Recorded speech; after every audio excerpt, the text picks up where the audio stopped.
Okay, welcome. As I said, we have Kate Lambert and Lauren Allen here to do our presentation today. Lauren is an assistant professor and program coordinator at Empire State University's Applied Behavior Analysis Master of Science program, and she is also the assistant director of the SUNY Empire Center for Autism Advocacy, Research, Education, and Supports, which is CARES for short. Kate Lambert is a children's librarian at Saratoga Springs Public Library, where she runs programs including the Neurodiversity Club and Sensory Storytime. The two of them work together to form Saratoga Springs Public Library's Neurodiversity Club, which won the 2023 Program of the Year from the Southern Adirondack Library System. So now I'm going to turn it over to them to tell you how they did that. Thank you, Susan. I'm just going to get my screen shared really quickly. All right. Hopefully everybody's able to see that. Okay. Yeah, so Kate and I will just say hello and then we'll dive right in. Lauren Lestremau Allen, I use she, her pronouns, and really excited to be back. I saw some of you came and saw the presentation that Sine and I did. I think that was November, feels like a really long time ago. There'll be a little bit of overlap on some parts here, just related to kind of the background and some of the tips. But this will be kind of certainly a different angle. And I'll turn it over to you to say hi, Kate. Thanks. Yeah. Hi, I'm Kate Lambert. I'm a children's librarian. Thank you all so much for coming today. I'm just really excited to share about Neurodiversity Club with you. Right. And yeah, please, certainly, like, questions, comments in the chat, we would welcome that. I did put a link in the chat already. We have our slides and a resource folder here. You can certainly also use the QR code. I'll leave that up for a moment. While I do that, I'll just say obviously we're kind of focusing this on serving neurodivergent patrons in libraries. And so I think it's always important to note, I don't identify as autistic. We're going to be talking about neurodivergent individuals, autistic individuals, and so forth. I don't identify in that way. So I just like to always acknowledge that all the information that we're presenting, we're really trying to ensure that it's informed by first-person perspectives of folks with that lived experience, and that we're ensuring that they are the experts in the space. So, all right. Libraries are awesome. That's kind of how this started. I just begged Kate to let me hang out and work with her, and I'm so grateful that she did. Libraries are just like hubs of access in communities, and so play such an important role in moving inclusivity for neurodivergent individuals forward. So thanks to everybody for being here, especially early on a Monday morning. We are really grateful. We're going to give a little bit of background, move into kind of really the rationale of why these sorts of clubs and this programming is really critical. Identify really when Kate and I started chatting, like, what were the things we really wanted to ensure were part of this program and really centered. Kate will share tons of information about the program and how it came to be, and then different iterations of it. And then, time pending, we'll share some tips for just promoting neuro-inclusive environments within those programs. This may be repeat for some folks, and many on the call may have lived experience in this space. So please, feel free to add and revise anything that we share. We just wanted to give a little bit of background to kind of level set for everybody. So neurodiversity is just really this acceptance that there's differences in human mind. So everybody is part of this community of neurodiverse brains, right? And it represents the infinite variation in neurocognitive functioning within our species. And you could see the kind of the visual on the top right is just thinking about all these different domains and how everybody's strengths and areas of difficulty and preferences are varied across all those different areas. Just again, back to terms and definitions, I think acknowledging first and foremost that language is always evolving and consensus is always shifting. At this point, this is largely the consensus from the autistic and neurodivergent communities about these different terms. So neurodiversity, again, just represents this kind of almost scientific fact that all brains are different. Everybody's, part of this neurodiverse community, right? the neurodiversity movement takes that one step further and says, yeah, we need to ensure rights for people whose minds may function differently than the majority of others, right? So it's really this like civil rights, social justice movement. The neurodiversity paradigm, again, elaborates on it and says, not only are all brains different, but this is a really important part of our society, right? Because it's valuable to human diversity, and it's natural, right? And then neurodivergent would be maybe how somebody might identify if they felt that their brain was kind of part of that smaller group that functioned differently than the neuromajority. Okay, so hopefully that helps. So that when we're referring to a neurodivergent attendee or neurodivergent, individual, we're acknowledging that they identify as having some sort of difference in the way their brains functions compared to most others, right? So that's representing just like a small piece of that neurodiverse everybody. All right, hope that helps a little bit. Again, this is not exhaustive. People always ask that. I feel like in presentations, well, what's considered in here? And I think first and foremost, yes, people with these different conditions identify as being neurodivergent often, right? People don't have to have a diagnosis, a label, a condition to say, hey, I'm a neurodivergent person. And the way that I experience the world is different than most others, the neuromajority. So it doesn't have to be that there's like a formal condition. That's really, really, really important. I think the origins are really interesting here. So I'm just going to take 2 slides to kind of highlight those. Again, this may be repeat for many of you. So the first documented kind of reference to this idea of neurodiversity was from Tony Langdon in 1996 from an online community for autistic and neurodivergent folks. Called NLV. And he said, I'm becoming more sure that what allows the human race to progress socially and technologically is the neurological diversity of people, i.e. the atypical among society provide the different perspectives needed to generate new ideas and advances, whether they be technological, cultural, artistic, or otherwise.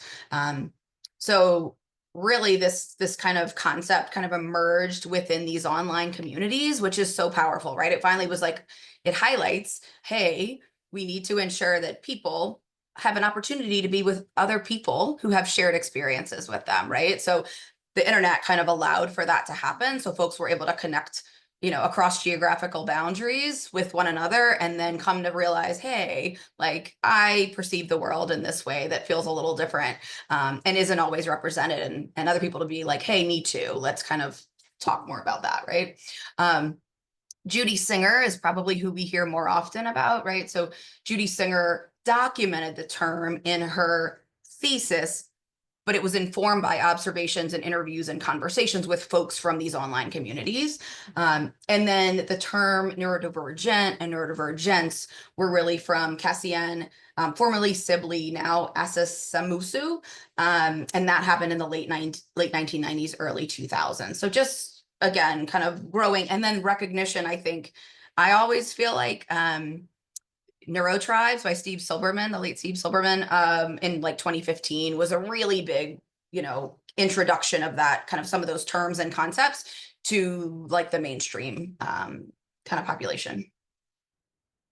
And then just, highlighting, I think it's so important to recognize, so often we'll talk more about the medical model briefly, but so much of what we hear and see within our society is informed by the medical models concepts, and look at really disability very differently, and not as in an affirming way, as many advocates and people within these neurodivergent autistic communities who really are advocating for an understanding that disability is a core part of their identity. Jim Sinclair, an autistic advocate, said in Don't Mourn for Us, which is such a important read. If you haven't checked it out, it's in the resource folder, said autism is a way of being. It's not possible to separate the autism from the person. And if it were possible, the person you'd have left would not be the same person you started with. So just highlighting, this is not a problem that needs to be fixed. Like that's central kind of to this, the neurodiversity movement, what folks are advocating for. also, just again, a disclaimer, autism is not synonymous with being neurodivergent, right? It's like one experience that that can fall under that neurodivergent umbrella.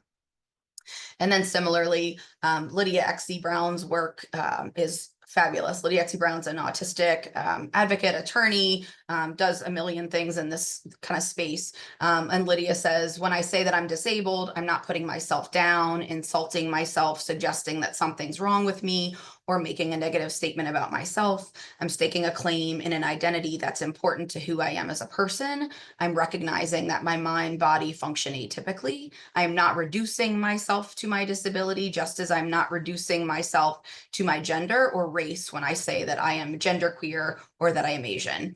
Being disabled is one part, albeit an important part of my multifaceted identity. So again, just highlighting the importance of understanding disability as an identity and the intersections of that identity with other identities everybody holds.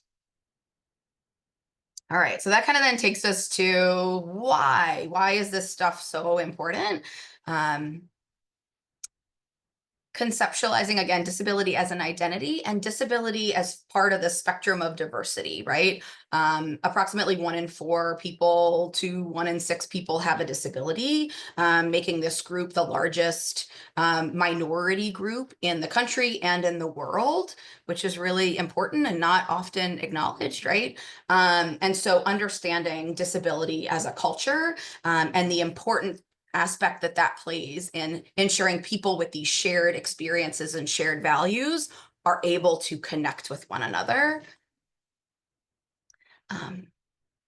Despite this, I'm going to let you, I'll read it out loud in case that's helpful for anybody. And I should have also mentioned, certainly, and I apologize, if it's helpful to have your captions on, you could do that in the bottom menu in show captions. So sorry for not acknowledging that earlier. So if you check out this visual, you may have seen this before. It's definitely one of my favorites. The bottom left, the individual in the wheelchair says, "Could you please shovel the ramp?" The individual by the steps with the shovel says, "All these other kids are waiting to use the stairs. When I get through shoveling them off, then I will clear the ramp for you." And at first you're like, sure, that seems fair, right? Like that's fine, right? And then the individual responds and says, "But if you shovel the ramp, we can all get in," right? And so again, it's just, I think this highlights that society is not designed for neurodivergent people, right? Society is designed for the neuromajority. And often because of that, creates all these barriers to inclusion and access that don't need to be there and that people report are disabling, right? And so again, society continues to favor the needs and preferences of the neuromajority. For example, right, think about, you can reflect on some of society's expectations for how people communicate, right?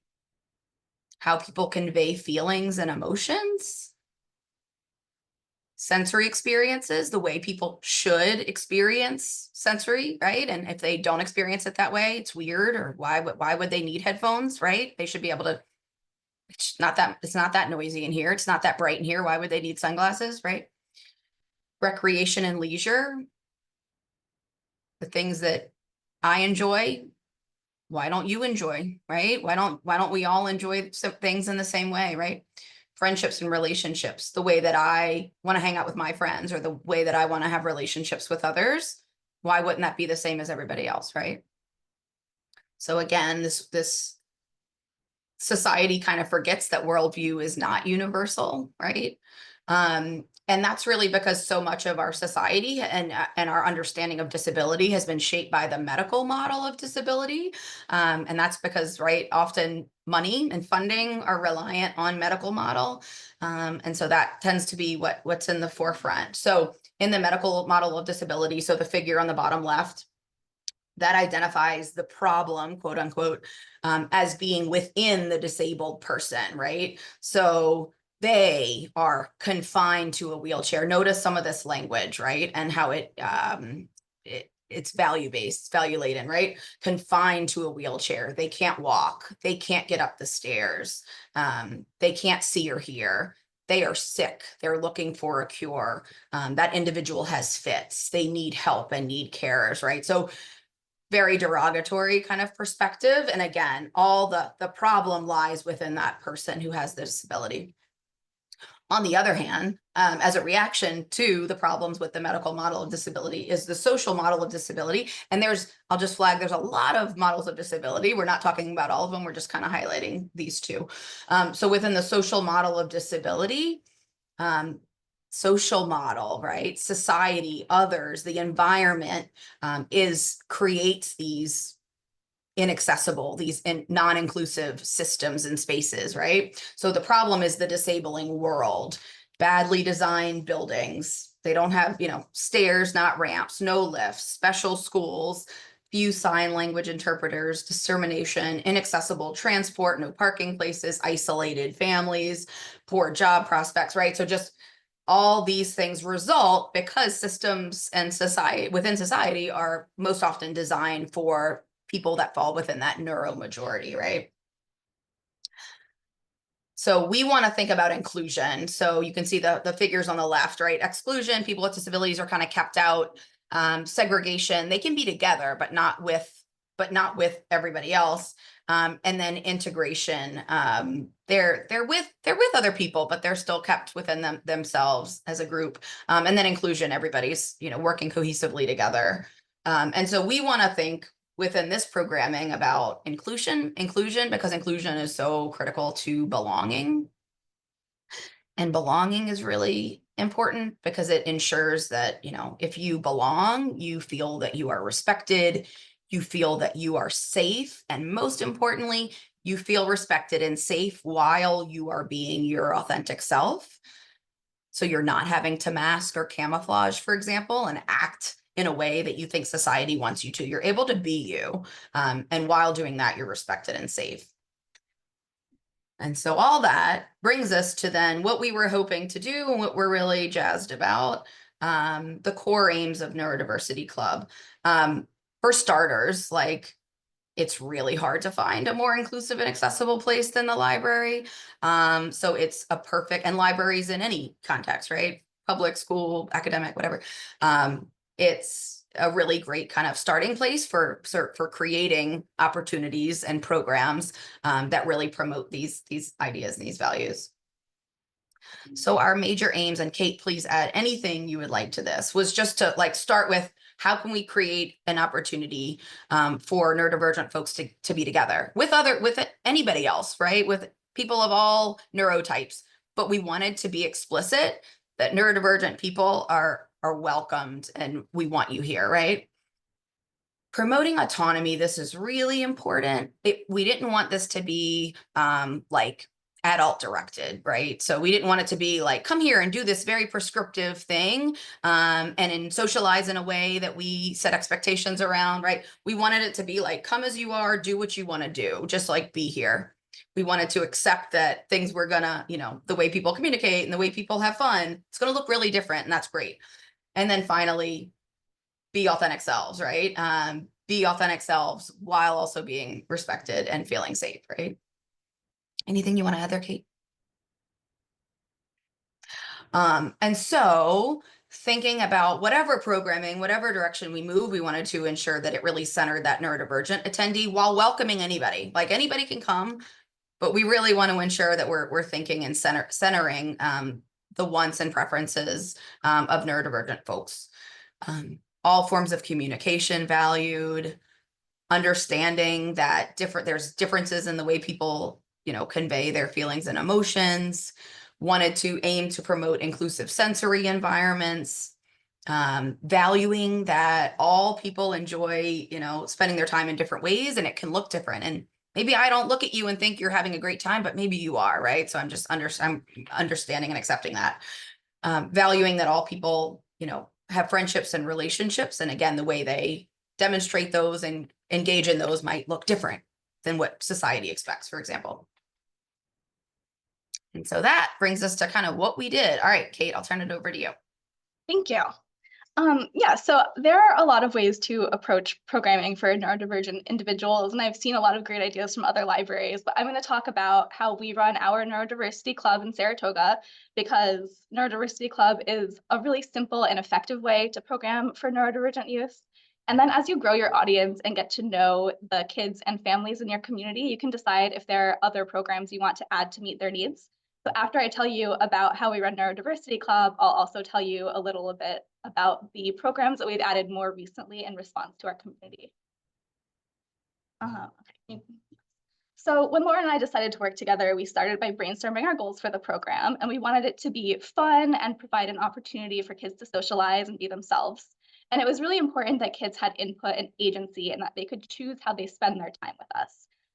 So this is the description that we came up with, and it's pretty open-ended. It says, kids and teens in grades K through 12 who are neurodivergent, plus their friends and families, are invited to join us at Neurodiversity Club, have fun and make connections in a welcoming environment, choose from various self-directed activities, do a craft, play a game, build with Legos, dance to music, and more. So we did originally think about offering 2 programs, one for kids and one for teens, but we weren't sure what the turnout would be. So we started with just one big program for grades K through 12.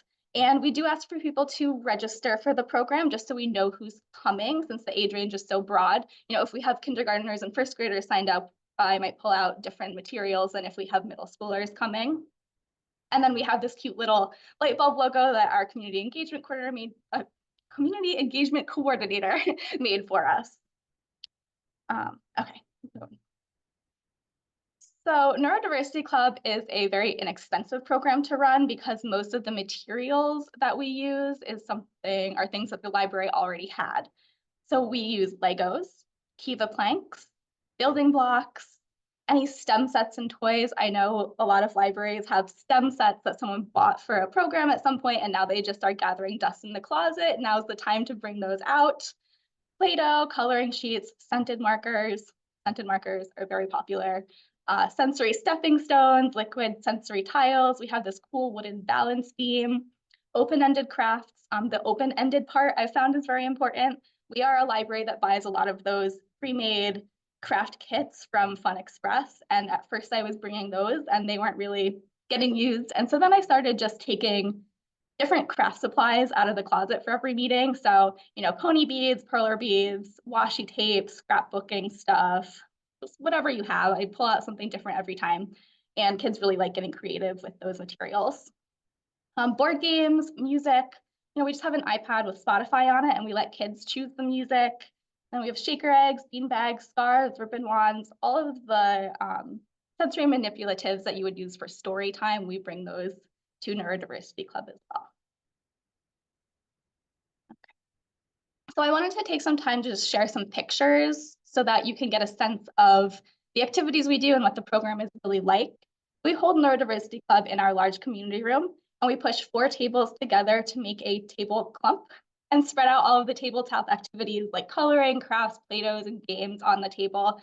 That way kids can select different activities but still be together. So that middle top picture, there are, I think, 5 different activities going on at that table. There's a kid DJing. There are 2 kids making those pony bead snakes. There's a kid and her caregiver playing a game in that back corner, a girl using Play-Doh, and then a parent who's coloring. But everybody is still, you know, sitting facing each other and they can talk. The big picture on the left, those are our Kiva planks. If you don't have Kiva planks, they are deceptively fun for being so simple. If you look at the bottom of his tower, he's being very intricate. And then at some point he decides, like, let's just see how tall I can build this. So those are really fun. I have that picture of the Play-Doh because I like to bring out little twigs and rocks and shells and sensory tools to add a sensory element, but also because I think having those little pieces to add to your Play-Doh project really brings out a lot of creativity in kids. And then we just have some kids using our cool animal blocks in the bottom corner. Okay. So this is just a snapshot of our kind of movement space. We have the sensory stepping stones and the balance beam and that one big picture on the left. I always set those out before the program, but kids like to rearrange them to make their own obstacle courses. That top picture on the right, everybody is getting ready to dance to music with our ribbon wands, and they have scattered our bean bags all over the floor as obstacles to dance around. We also have our sensory tiles there as part of the dance floor. And then That's the bottom picture there is just our sensory bean bags. I bought those originally to use for sensory story time, but the kids really like them at Neurodiversity Club too. For a while, one of the activities that the kids liked to do every meeting was take turns hiding those around the room like an Easter egg hunt and then searching for them. And that was really fun. One of them, I still just never been found. I don't know what happened, but that's okay. It's probably Oh, in and the light fixture, right? That's where they ended up for a while. Yeah. yeah. But yeah, so kids really have fun and make this program their own with the supplies that they're provided. Oh, and we do, I didn't say, we meet once a month on a Tuesday at 4:30 to 5:30. Okay. And just to piggyback super quick, Yeah. like we didn't arrange, like it wasn't like everybody come here, we're gonna do this dance. You know, it's like the adults are just, Kate and I are just kind of like following their lead, and we really try to, in a like welcoming way, like let the parents or the family members or whoever's bringing the folks, the attendees, know that like they can do whatever they want. It's fine. Like at first, I feel like, and Kate, I'm curious if you noticed this too, like parents sometimes would be like trying to encourage them to talk to other people or to do specific things, right? And I feel like as they come more, they understand like, no, like it's really their space. They can literally like run around the room or sit in color or do any iteration. And so you'll see the adults who come with them kind of like, okay, I can just kind of chill and like sit back and color and read a book or whatever, which is really nice. All right. Yeah. Yeah. Thank you for adding that. Absolutely. Okay, so some of the successes of this program, friendship and belonging. Kids look forward to seeing each other at Neurodiversity Club. We've definitely seen some real friendships develop, and parents make connections too. You know, some parents do like to sit back and color, and then other parents talk to each other. And then also Neurodiversity Club has been an entry point into these kids attending other programs as well. You know, as I get to know these kids, I talk to them, I find out, oh, you like Minecraft? You know, we have Minecraft Monday. There's a kid who started homeschooling this year, and I was able to tell his mom, like, oh, you know, we have homeschool programs here, you should come, and they do, and it's great. Some kids have started a Neurodiversity Club and then started attending chess club as well. And maybe these kids would have found these programs anyway, but I do think that having an explicit invitation makes it very clear that we do want you to come to all of these things.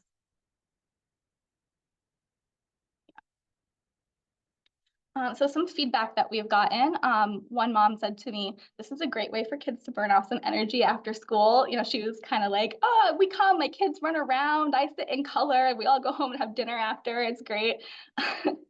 There was one little boy who came with his dad, and the kid asked his dad, how long is this program or when does it go to? And he said, it goes until 5:30. And the kid said, can we stay until 5:30? It was very cute. And I was listening in on this conversation, and the dad turned to me and he said, like, that's just the highest praise that you could have gotten from my child. So that was so nice. There was another kid, his family just moved to this district and they were coming for the first time. And this kid, who I think is a sixth grader, when he came in, he asked me, do people judge each other here? And I was able to say, no, we don't judge each other. And then he was just kind of like, yeah, okay. And started, you know, building something. And then we just get so many comments along the lines of, oh, look, they have Neurodiversity Club. When people walk into the children's room of the library, we have our program flyers up on a big dry erase board. And people stop and they look and they comment. And I hear so many people just commenting positively about our Neurodiversity Club, whether they have a child that they would bring or not. I think that it's something that our community just really appreciates knowing that we have. So last spring sometime, Lauren and I decided that it was time to create a teen version of Neurodiversity Club. And it took some trial and error for us to figure out how to translate Neurodiversity Club into a program for teens.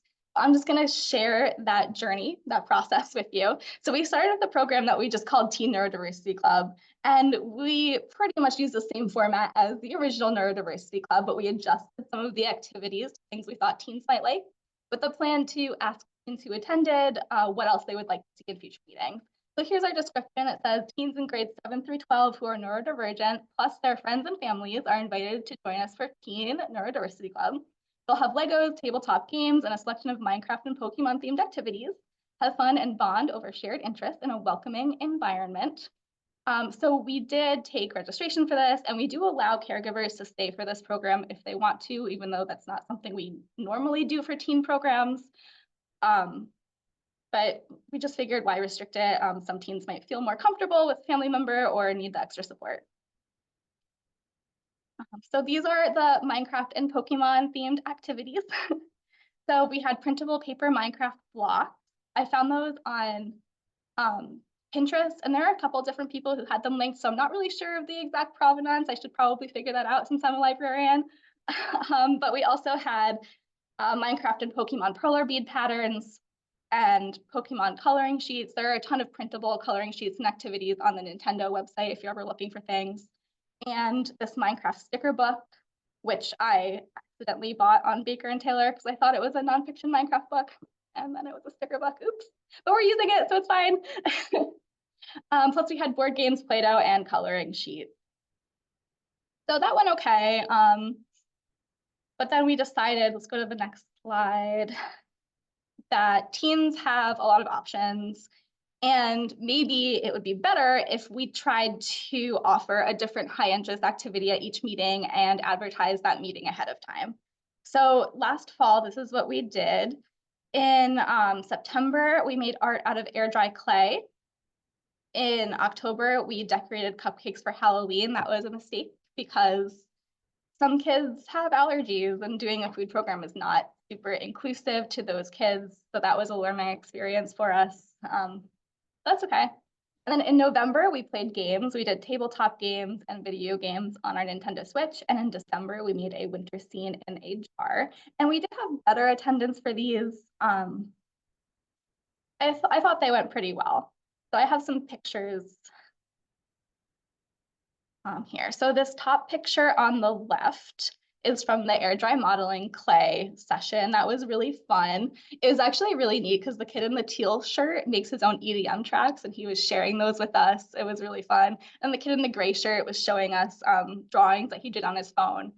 It was super fun. And then the big picture on the right is from our gaming session. We're playing the family version of What Do You Meme in this picture, and that was really fun. We also played Uno, which Uno is, a game that everybody loves, and it's also just very simple, and so it's just great. And then we have our smart board in the back there with our Nintendo Switch hooked up to it. At one point, one of the girls was playing Mario Kart, and then she decided to join us at the table for tabletop games. So that was all really, that gaming event felt like, to me, it felt like what I wanted Teen Neurodiversity Club to be. It felt really fun, it felt inclusive.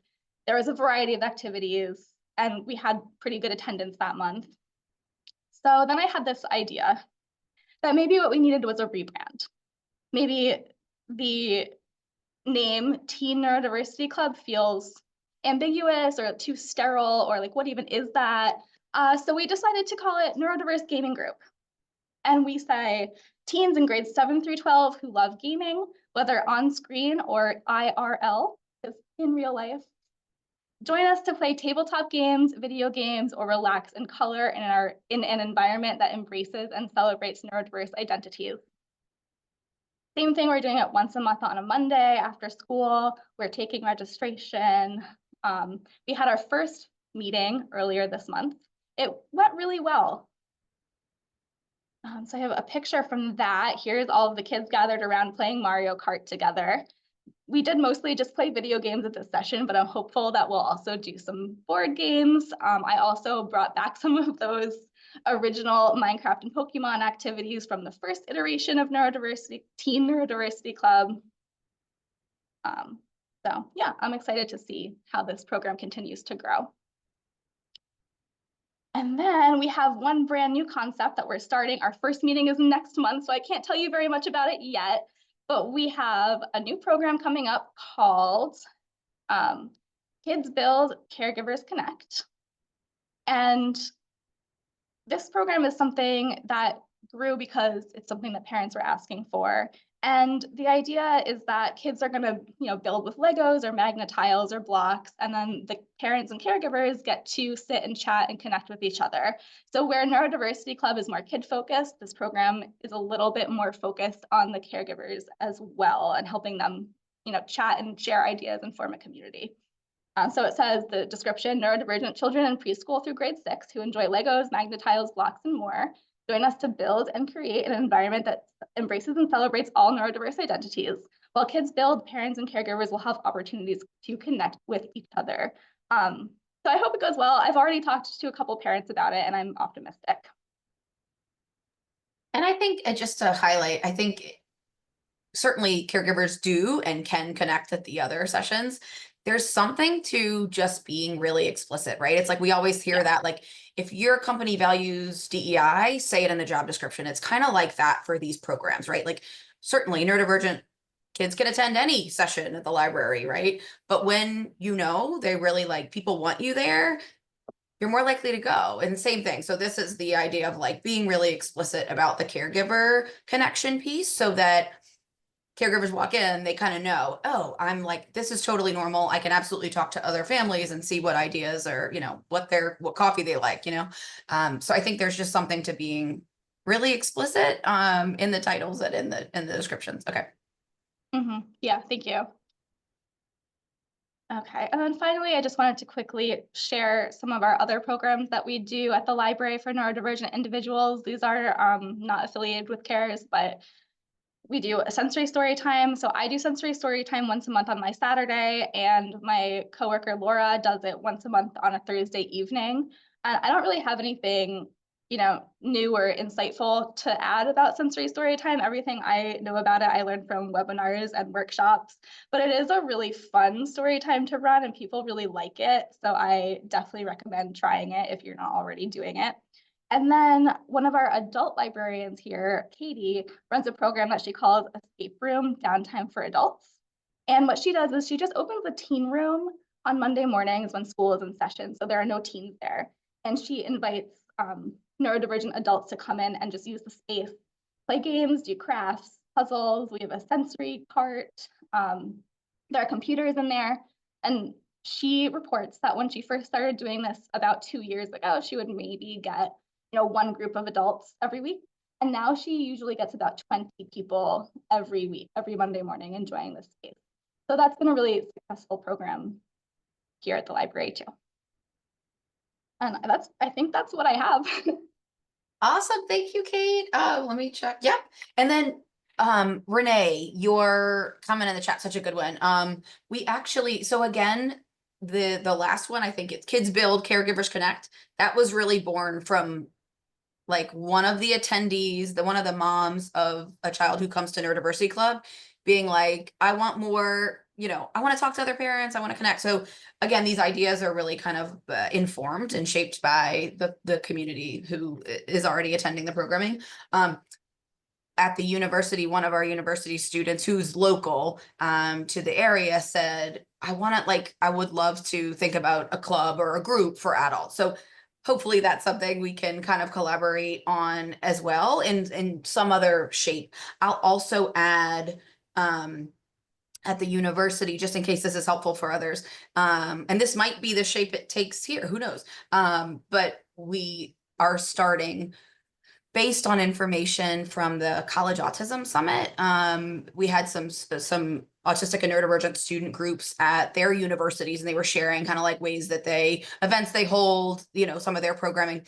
And what kept coming out was like this idea of, info dumps was what they called it, show and tells for, those kind of things. And what it was is like, hey, an opportunity for you to tell others about something you're really passionate and excited about and teach them about or whatever. And you can, talk about whatever, trains, elevators, whatever the case might be, for 5 to 7 minutes. And then the next person, you can prepare slides, you can bring materials, and just students highlighting how much they enjoyed this. And that was like, that it was highly preferred kind of within their community, right? So again, it's like, this might not look like programming that's happening for non-neurodivergent individuals, but it's highly preferred in this community, right? So being really open to kind of some of those differences. So the university is starting like a virtual show and tell, and we'll kind of run it in that same way. We launch in March too, so more to come, but wanted to share that like, I think I love the info dump show and tell kind of title and idea also. All right. Any questions on anything we've chatted about so far? We're actually making surprisingly good time, which is great. Yeah. Any questions, any feedback, anything you've done that's been amazingly successful or that you plan to revise? Because Kate and I are constantly like trying to put our head together on like what to do next and how to iterate. Feel free to add in the chat. We'd welcome that. Neurodivergent backpacks. Like a backpack kit, like how we have like hiking kits and stuff. With like sensory stuff, maybe. Yeah, that's a cool idea. That is a great idea. Yeah, and I see, yeah, and Susan, yeah. Do you want to elaborate on that a little bit, Susan? Sure. I know that Sage College, Russell Sage, whatever they're called now, that they host those periodically where people from the community come in and you have a certain amount of time and you actually, they're all slides. So it's not quite the same thing, but you have like whatever it is, 20 slides in 5 minutes, and you try to cover as much as you can, and the topics can be all over the map. And so it's a good way just to learn a little bit about a lot of things, and also for the people presenting to share like esoteric knowledge. I love that. Okay, awesome. Thank you, Susan. All right, and then with that, we will dive into some tips. Again, if you attended the session with Sine and myself, a little bit of this will be duplicate. But again, feel free to add any expertise and feedback in the chat to share with others. So just some tips for ensuring that the programming is neuro-inclusive. We're going to touch on just some of these different areas. So affirming language, choice, autonomy, and self-advocacy, culturally responsive practices, communication, sensory, leveraging interests, strengths, and motivation, and then structure and routine. And I really love this quote. Again, I think there are certain ways that disability communities get talked about by people that are not part of those communities. One of those, you've probably heard functioning labels, right? So high functioning, low functioning. So this is William speaking to that. Just think about how bizarre it would feel if autistic people started asking you whether you were a high functioning non-autistic person or a low functioning non-autistic person, right? And so I think it's, again, the way that we talk about people can impact the way that they perceive themselves and that they're treated by others, right? So just trying to be responsive to the changes and preferences and speaking about people as respectfully as possible. So a really quick rundown of some things that have been identified as concerning by the autistic and neurodivergent communities and things that have identified as more affirming. So like, don't speak about people in front of them without including them, trying to speak and include them. So it doesn't always have to be that you're talking maybe to a parent, even if it's maybe an attendee who doesn't communicate verbally or vocally. Maybe they use sign, maybe they don't have a systematic form of communication, but they're communicating their wants and needs, maybe by, facial, kind of expressions, maybe pulling people to things that they want and so forth. Still, you can orient to them and speak with them along with maybe their caregiver, right? Valuing only verbal forms of behavior, right? Just that idea of being responsive to kind of all the ways people communicate their wants and needs, whether it's AAC, whether it's vocal, verbal, whether it's, again, pulling, mom or caregiver to the closet to say, hey, I want to go get something else out of there. Functioning labels, again, something to really kind of avoid doing instead if it's in reference to the way somebody communicates, being really specific about that. Or if they need certain other accessibility supports or tools, being really specific about that instead. Instead of kind of thinking about it in this way, as well as like describing things in this way, thinking about things as differences instead of deficits. And always going back to like, who are we comparing to, right? And why is that the comparison group? Instead of doing things to people or for people, doing things with people and kind of taking that approach, not deciding what somebody's going to do, instead kind of inviting them and following their lead.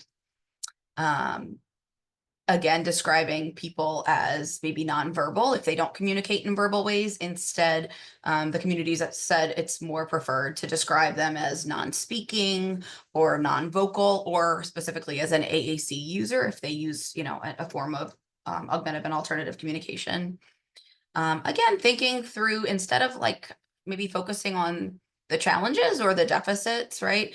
Thinking instead about like strengths-based or asset-based approaches. So they're really interested in this, or they really love doing this, or they're really great at doing this. Let's leverage that instead of thinking about the things that are more difficult. And then lastly, kind of just simple, again, this is language that's so embedded everywhere, right? Oh, they have a comorbid diagnosis of XYZ. Look at the word morbid, right? And think about the meaning of morbid, right? And so instead, maybe co-occurring, thinking about those things. So you'll see a lot of, you know, language about describing somebody as wheelchair bound, suffering from condition XYZ, right? And those, again, add a lot of value and to your interpretation of the word. So just kind of removing that, that's going to have a negative connotation. And then I love this just general kind of resource from Batima Butel and colleagues 2021. So as like, hey, we can't talk about all the situations, but here are some guidelines that will apply to most things. Would you use the language in conversation with, and they were talking about autistic people, for example, in research, but to somebody else, right? Would you use that conversation and describe them in that way if you were talking to them? If not, then maybe consider changing it when you're not talking to them and you're talking about them. Does the language perpetuate beliefs that autistic people or neurodivergent people or people with disabilities need to be fixed, quote unquote? And then considering, were language choices made exclusively due to professional traditions as opposed to preferences for autistic individuals? And so this gets at that idea of identity first. So an autistic person, for example, versus person first, a person with autism. And again, there are individual preferences for this, right? So, you know, I have friends who prefer a person with autism, and then more globally, the autism community has said we prefer identity first. And so using that language, even though maybe in your graduate training, person first was what you were told was the thing to use, right? Just that recognition that language is evolving and trying to be really responsive to those specific communities and those specific people. Culturally responsive practices, again, we're thinking about disability as culture, right? And so applying those practices. So disability affirming views, this is really central. Like, how are you, and we all have implicit biases. It's just like part of being a human and engaging with the world your whole life, right? And so the idea is to, hey, when you catch yourself, you know, having this thought, check it a little bit, right? And so what are the things that maybe come to mind when you think about people with disabilities, or, you know, in terms of strengths and areas of challenge, right? And kind of checking those, so to ensure that you're having those disability affirming views. Trying to learn and understand others' experiences is really the complement to like being culturally humble, right? So you want to constantly check yourself and your own biases, and then you want to learn as much as you can first person experience about others' experiences that differ from your own, right? And the way in doing that, you're going to, again, better understand people and all the nuances that we all have. Accepting that worldview is not universal, again, strengths and asset-based beliefs. And then again, this goes back to that social model of disability so much, right? Just advocating for inclusivity in the systems where you have leverage and control, right? Versus asking for neurodivergent people to change, right? So instead of you alone having to do something different to fit with the neuromajority, what can we do that would be a little more inclusive for you, but probably a lot more other people who maybe aren't advocating for a specific accommodation? Choice, autonomy, and self-advocacy. And we've kind of talked about how we've tried to do that in the context of the programs, but just considering, attendee directed opportunities for engagement. Do they want to play? Do they want to watch others? Do they want to play with others? Do they, and all the variations of how people want to spend their time. And even though it might not look, quote unquote, like they're having fun, representing that if they're opting to spend their time that way, they probably are doing what they want to be at that time, right? Before we're making demands on what they need to be doing during this program, kind of engaging in that check of like, does this need to be a demand or can it just be a choice and they can do what they want here, right? When does it need to be a demand? Like, I feel like, Kate and I have kind of like let them really take the lead and do all kind of very fun and different, silly kind of games and those sorts of things. And it's only like, is this going to break something or be dangerous? And that's kind of when it's like, maybe we can shape that into something a little different, right? Incorporating choice often. So programming choices and creating those. And again, Kate is always amazing at bringing out just like so many things that people can then choose to engage with, but also being responsive to the choices that are making that we didn't create as choices, right? But they're making that decision or that choice, right? And then if you think that you might need to provide somebody's help or support, always asking first because they might not want it. So can I show you how? Can I help you do blah, blah, blah, instead of just kind of diving in and providing that support in that way. I am going to try to be really quick. I just think this is so powerful. And this is from our last session. The original is about ice cream and cake, and then CNA adapted it to be library focused, but it's thinking about the diversity of choices that can exist. So it's story time and they can have a choice of reading a book in print or listening to the librarian read a book aloud at story time. And so, if they wanted to read a print book of the version, their within activities choice was denied. They wanted to take a break instead of doing either of those things between activities, choice was denied. If they didn't want story time, choice to refuse was denied. If you wanted to leave after half the story, choice to terminate an activity was denied. If they wanted to read alone, choice of with whom to participate was denied. If you wanted to read in another space, choice of where was denied. If you wanted story time at a later time, choice of when was denied. So just, again, highlighting all the ways people can make their own choices and choose to engage with their world. Communication, I think, just be really aware that the varied ways people may find enjoyment, interact, and communicate, and just trying your best to be responsive to any form of communication. Not asking too many questions. Questions can feel like a demand to a lot of people, and they can require communication responses that the person might not have. So instead it can be like commenting like, oh, that's really cool. I love that you added that to the top of that building, or like whatever. Considering the distractibility of the environment, that can make that communication demand so much harder, because the person has to process what you're saying, and then in the context of all the other things that are happening in the environment, and then process that response that they want to provide. Sometimes yes or no or choices can be easier than open-ended. Being really clear, kind of avoiding figurative language, sarcasm, those kind of things.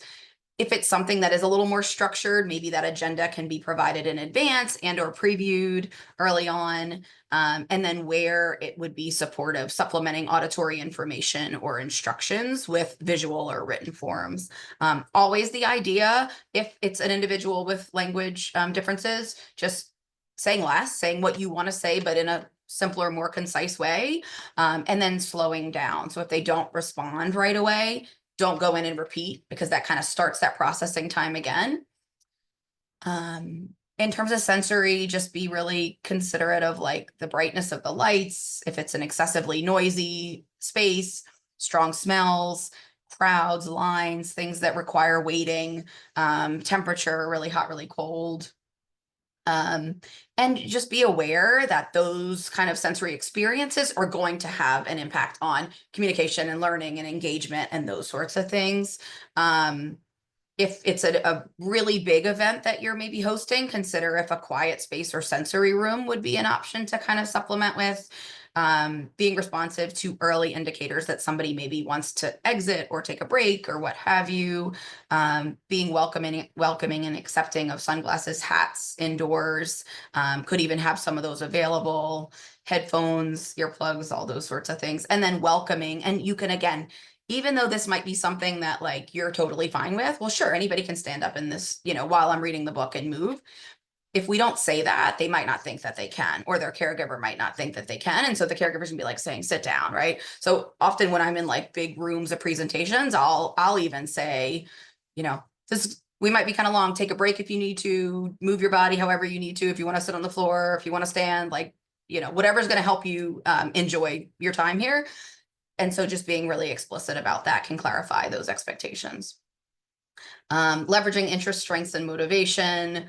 I'm going to really quickly hit structure, just being, to the extent the environment can be structured, predictable, through the description that you're providing, through the consistency across sessions, that can be really helpful. Folks know what to expect. So that can be kind of anxiety reducing. And I'm going to skip all this stuff in case anybody has questions. If you want to raise your hand or put it in the chat, we would welcome that. Well, I had a quick question for both of you. I know Saratoga Springs is very lucky to have Empire State and Lauren right there. I don't know if you have advice for libraries that, or I know you have a lot of resources, but advice for places that don't have an expert right there. You're so kind. I would not consider myself an expert. Thank you though. But yeah, no, I mean, everybody, gosh, libraries, y'all are experts on all this stuff already. You're already always thinking about inclusion and access. So you know what to do. And then you can always pull somebody in, right? It could be a neurodivergent employee or patron, and you can pick their brain if you want. Reach out to me too. And Kate, we would love to collaborate in any way that we can.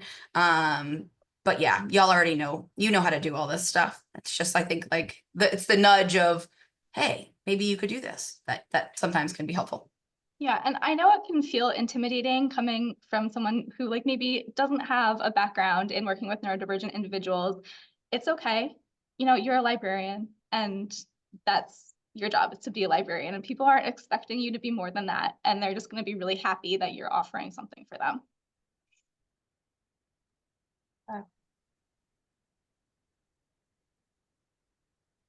Okay, thank you. I'm not seeing anything in the chat or the question and answers, but we do have a few more minutes. So while I do the wrap up, you all can continue typing if you have questions, and we'll get to them before we close. Yeah. But like I said, let me turn off the recording as well in case